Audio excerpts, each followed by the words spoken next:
साथियों नमस्कार। आप सभी को हमारे चैनल पर स्वागत एवं अभिनंदन है। चैनल पर नए हैं तो चैनल को लाइक, सब्सक्राइब तथा शेयर कर लीजिए। साथियों, आज का हमारा सवाल है, आज हमारा टॉपिक है, आखिर रज सत तम क्या है? रज सत तम गुण आखिर क्या है?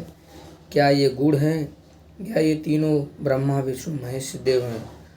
साथियों, पवित्र श्रीमद् भागवत गीता में अगर आप देखेंगे तो वहाँ पर ब्रह्मा विष्णु महेश का नाम नहीं बल्कि रज सत्तम गुण है। आखिर बहुत सारे लोगों का सवाल रहता है कि रज सत्तम एक गुण है, न कि ब्रह्मा विष्णु महेश।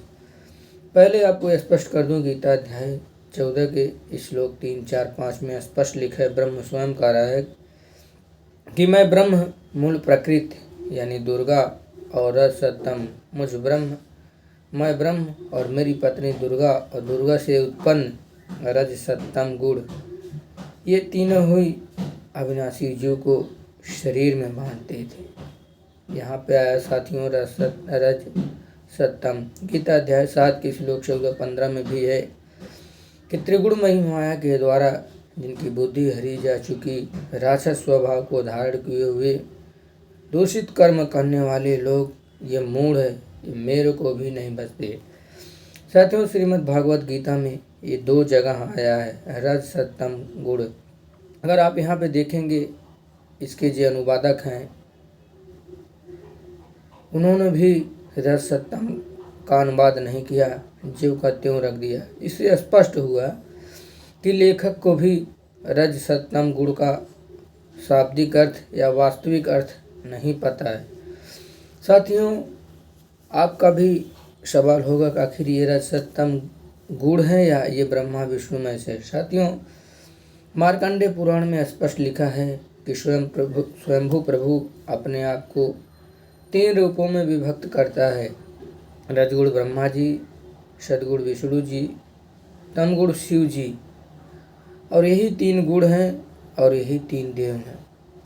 श्रीमद् देवी भागवत महापुराण तृतीय स्कंद पृष्ठ नंबर 123 में यहाँ भी स्पष्ट लिखा है, भगवान शिव माँ दुर्गा की वंदना करते हुए कह रहे हैं कि हे मातेश्वरी, आपने ब्रह्मा जी को रजगुण बनाया और विष्णु जी को सतगुण बनाया, आखिर मैं तमोगुणी लीला वाला शिव तमगुण क्यों बना दिया? साथियों, इस चीज़ से स्पष्ट हो गया और एक क्लियर हो गया हमारे पवित्र धर्म ग्रंथों से कि ब्रह्मा विष्णु महेश कहो या 3 गुण कहो, ये तीनों एक ही है।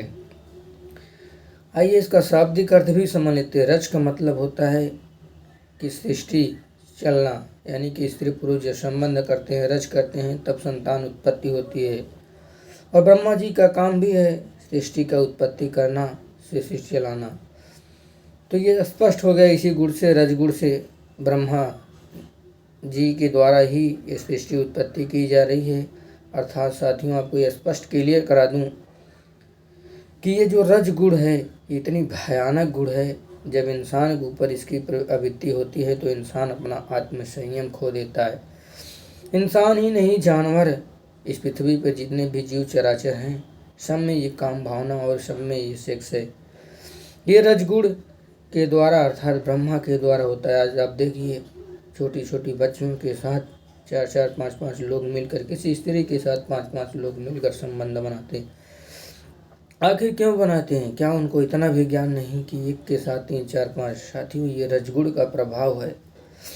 रजगुण के प्रभाव से इस संसार में मुश्किल नहीं, असंभव है। रजगुण से नहीं तो ब्रह्मा बच पाए, ना ही विष्णु, ना ही शंकर। हमारे ऋषि महर्षि हजारों करोड़ों वर्ष तपस्या करने के बावजूद, इतनी शक्ति आने के बावजूद भी आप देखेंगे उन स्त्रियों को देखकर, उन परियों को देखकर, वो भी अपनी आत्म संयम नहीं कंट्रोल कर पाए, वो भी अपनी आत्म संयम खो दिए। क्यों खो दिए?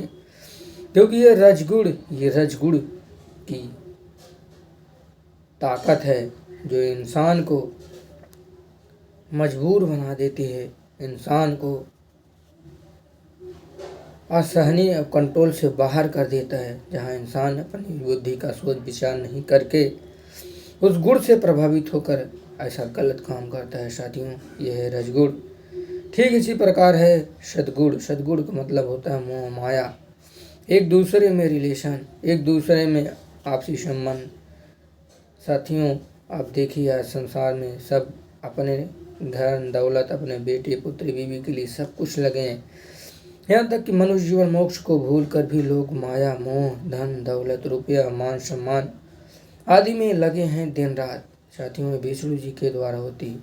और तमगुण आम, तमगुण माने अंधकार, मद्यपान, ये जितने भी कर्म हैं अहंकार, जहाँ मनुष्य की विनाश होती है। जैसे साथियों, आप स्वयं देखिए मदिरा पी के लोग अपनी आत्म संयम खोकर एक दूसरे की हत्या कर देते हैं। साथियों, ये है तमगुणी लीला। भगवान शिव भी को ही काल कहा जाता है। क्यों कहा जाता है? क्योंकि स्वयं भगवान शिव ही सृष्टि के विनाशक हैं, इसलिए उन्हें तमगुण।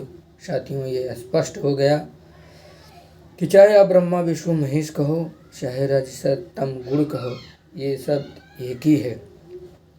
लेकिन हमारे ऋषियों महर्षियों को ज्ञान न होने के कारण, सद्गुरु न मिलने के कारण आज तक ये सवाल ही बना रहा। अब जितने भी वर्तमान में हो चाहे भविष्य में हुए ऋषियों महर्षियों को अगर आप पढ़ेंगे तो आपको ये स्पष्ट नहीं कर पाएंगे और ये आपको शाब्दिक क्लियर नहीं करके बता पाएंगे कि रज सत्तम गुण कहो या ब्रह्मा विष्णु महेश कहो, ये एक ही हैं। शायद इनको पता नहीं। हाँ, उन्होंने ये जरूर कहते हैं कि सृष्टि में जो भी कुछ हो रहा है गलत सही गुण के द्वारा हो रहा है, यही रजगुण ही। लेकिन उनको ये नहीं पता कि ये रजगुण, ये रज सत्तम गुण, ये तीनों देव ही हैं। अगर आप बहुत फेमस ऋषि प्रेमानंद जी महाराज को पढ़ेंगे जानेंगे तो वो कहते हैं कि वृंदावन जो है वो त्रिगुणमयी माया से दूर है। अर्थात साथियों, उन्हें भी नहीं पता है कि त्रिगुण क्या होता है। अगर उन्हें ये पता होता है कि त्रिगुण क्या है तो स्पष्ट कर देते हैं कि त्रिगुण ही ब्रह्मा विष्णु महेश हैं और श्री कृष्ण ही विष्णु के अवतार हैं। साथियों, आशा करता हूँ कि इतने प्रमाण देने के बावजूद आपको स्पष्ट हो गया है कि आप चाहे रज सत्तम गुण कहें या ब्रह्मा विष्णु महेश कहें, ये तीनों एक ही हैं और एक ही है। इनका जन्म मरण होता है, इनके माता पिता हैं। साथियों, वीडियो अच्छा लगा हो लाइक सब्सक्राइब तथा शेयर कीजिए।